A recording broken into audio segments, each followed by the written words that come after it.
बेटा कभी अल्लाह के नेक बंदों से बोझ ना रखें, उनकी शान में गुस्ताखी ना करें, बेअदबी ना करें।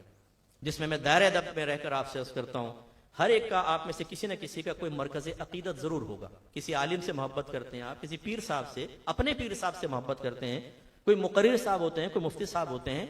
जरूर आप अकीदत रखें, इसके इनकार नहीं, लेकिन खुदा इस अकीदत को इस तर्ज पे ना करें कि जो मेरा पीर है बस मेरा पीर है, बाकी सारे पीर फ्राडिये और सब ऐसे ही, जो जिससे मैं अकीदत रखता हूं बस वो ठीक, बाकी सारे गलत होंगे। ऐसा नहीं होता। कभी ऐसा होता है कि उलमा के माबैन आपस में कुछ इल्मी इख्तिलाफात हो जाते हैं।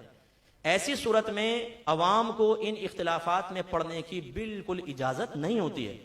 आप कहें भाई मुझे नहीं पता कि जो मेरे पीर साहब है वो सही कह रहे हैं, वो क्योंकि मैं इल्मी लिहाज से जान नहीं सकता हूं, तो गुमान मेरा यही है उस्तादन मेरे पीर साहब सही कह रहे होंगे, लेकिन मैं इसके मुकाबिल दूसरे जो आलिम हैं, मुफ्ती हैं, पीर साहब हैं, मैं उनकी शान में कोई गुस्ताखी नहीं करूंगा। क्योंकि हो सकता है, देखो ना, ये कहने का ये कोई मतलब ऐसी बात तो नहीं। आप मुझसे अकीदत रखते हैं, ये भी एक दीनदार है, और अल्लाह की बारगाह में इनका मकाम ज्यादा है, मेरा कम है। अब अगर आप मेरी अकीदत में इनकी शान में गुस्ताखी करते हैं, बदतमीजी करते हैं, बताइए गलत कर रहे हैं नहीं कर रहे आप? वो तो अल्लाह की बारगाह में मुझसे ज्यादा मकबूल है। तो अब होता क्या है, हम ये समझते हैं मेरा पीर सबसे बुलंदो वाला, मेरे जो मुफ्ती साहब हैं सबसे बुलंदो वाला, मेरे जो आलिम दीन इनसे मैं मोहब्बत करता हूं सबसे ऊंचे हैं, बाकी सब नीचे हैं। नीचे हैं तो इसका मतलब मुखालफत करेंगे, मेरे लिए उनको जलील करना, बेइज्जत करना, गालियां बकना, बुरा भला कहना जायज हो गया। तो आज हमारे अहले सुन्नत में बड़ा होता है कि अगर जरा इख्तिलाफ हुआ फौरन मैसेज चलाएंगे, गालियों के मैसेज, गंदे गलीज किस्म के मैसेज। अरे भाई हो सकता है वो शख्स अल्लाह की बारगाह का मकबूल हो, चले जिनसे आप अकीदत रखते हैं उनसे बुलंद ना हो, लेकिन अल्लाह की बारगाह में मकबूल हो। आप किसके खिलाफ कह रहे हैं? जो अल्लाह की बारगाह का मकबूल बंदा है। हो सकता है ईमान भी जाया हो जाए। खुदारा ऐसा ना करे।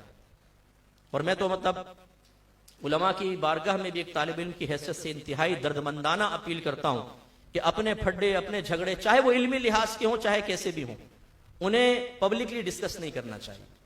ये मतलब अवाम को समझ में नहीं आता। हम बाज़ औक़ात किसी पे तंज कर रहे होते हैं, किसी के खिलाफ बोल रहे होते हैं, अवाम को पता नहीं चलता किसके बारे में हो रहा है, बस सुन रहे हैं। और मादल्ला सुम्मा मादल्ला मैंने देखा है बाज़ औक़ात एक मुक़र्रिर साहिब किसी सुन्नी आलिम के खिलाफ बोल रहे होते हैं, उस पर लोग क्या कहते हैं? सुभान अल्लाह। मैंने अपने ज़ातियात की वजह से इनका मजाक उड़ाया, मसलन हैं बामल मुत्तक़ी, परहेज़गार, साहिब इल्म, साहिब तक़वा, लेकिन मुझसे खारबाजी हो गई और मैंने इनके ऊपर एक जुमला कसा अटैक किया, गलत बात इनकी तरफ मंसूब की और कहा बोलो सुभान अल्लाह। आपने कहा सुभान अल्लाह। अब आप एक गलत बात पे सुभान अल्लाह कह रहे हैं, आपके ईमान का आलम क्या होगा बताइए जरा।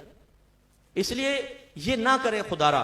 अब अपने ग्रुप्स के अंदर इस तरह भी ना डाले भाई ये देखें कि झगड़ा आया है, आप इसके बारे में क्या कहते हैं, क्योंकि हमारे पास काम तो और कोई है ही नहीं ना। क्या करें यार, बोर हो रहे हैं। तो हमारे तो कान मुंतजिर होते हैं, किसी ने गुस्ताखी कर दी, किसी ने कोई जुमला बोला, कोई क्लिप नहीं आ रही। यार आजकल बड़ा ठंडा ठंडा माहौल चल रहा है, फिर जब आना शुरू होती है तो जैसे सियासी माहौल गर्म हो जाता है ना, आजकल 3 महीने बड़े इंपॉर्टेंट है मुल्क के लिए, सियासी माहौल गर्म हो जाता है, हमारा दीनी माहौल गर्म हो जाता है, एक्टिविटीज मिल जाती है, फौरन भेजेंगे, सुना ये क्लिप सुन फिर बात करता हूं। वो सुनाया, अब इस पे कमेंट्स पूरे उसमें डाल दिया, यूट्यूब पर, उस पे अपने व्हाट्सएप ग्रुप पर, इस पे कमेंट्स पास करें। अरे भाई आपने कारोबार करना हो कभी इन ग्रुप वालों से मशवरा नहीं करोगे? बेटी की शादी करनी हो बोलेंगे फ्राडिये क्या मुझे मशवरा देंगे? आपने इन्वेस्टमेंट करनी हो कभी मशवरा नहीं करेंगे, लेकिन दीनी मामले में जरा आप बताएं क्या कहते हैं आप इसके बारे में। फिर जो वो डब्बा बांधते हैं किसी आलिम दीन का, किसी सुन्नी मुक्तदा शख्सियत का, वो फिर खुद भी गुनाहगार हो होते हैं, आप भी गुनाहगार हो होते हैं। ये ना करें, अल्लाह ना करे, अल्लाह ना करे कोई बेअदबी हो गई पता भी नहीं चलेगा, ईमान भी जाया हो सकता है, अल्लाह ताला नाराज हो सकता है।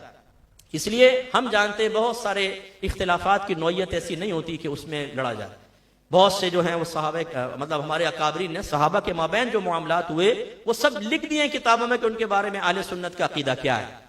इन इख्तिलाफात के बावजूद किसी की शान में गुस्ताखी नहीं होगी। मौला अली करमल्लाहु वजहुल करीम हमेशा हक पर कायम रहे, ये जरूर अल्लाह ने तौफीक दी। मद्दे मुकाबले अगर कोई आया तो इज्तिहादी खता पर उसको मामूल किया जाता है, जो गुनाह नहीं होता, लेकिन किसी सहाबी की शान में गुस्ताखी की इजाजत अकाबरीन ने नहीं दी है।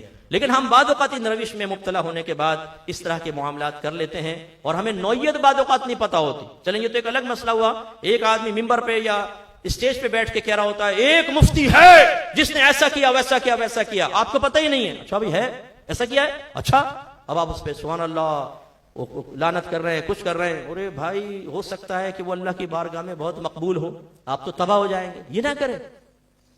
आप अगर ये सोचते हैं कि नहीं जी सामने आलिम दीन कह रहे हैं, गलत कोई कह रहे होंगे, हो सकती है, हमसे भी मिस्टेक हो सकती है, हम भी इंसान हैं, हो सकता है हम पर भी जातियात गालिब आए और हम किसी जाती इंतकाम लेने के लिए चाहें कि उसकी मुआशरे में बेइज्जती हो जाए। मैं बड़े अफसोस के साथ कहता हूं कि हमारे दीनी हलकों में लेग पुलिंग बहुत ज्यादा, टांगे खींचने का इतना रवाज है, हसद कूट कूट के भरा हुआ है, ये बातनी तरबियत हम लोग नहीं कर पाते हैं, ये बड़े मसाइल होते हैं। इसलिए ये समझना कि अगर कोई आलिम दीन बयान कर रहा है बशमूल मेरे, तो ये अगर किसी के खिलाफ बोल रहा है तो बिल्कुल हकी कह रहा होगा, हो सकता है ऐसा ना हो। इसलिए मैं आपसे गुजारिश कर रहा हूं बहुत ही दायरा अदब में रहकर कि आप किसी भी ऐसे झगड़े का हिस्सा ना बने, क्योंकि यही तालीमात औलिया है।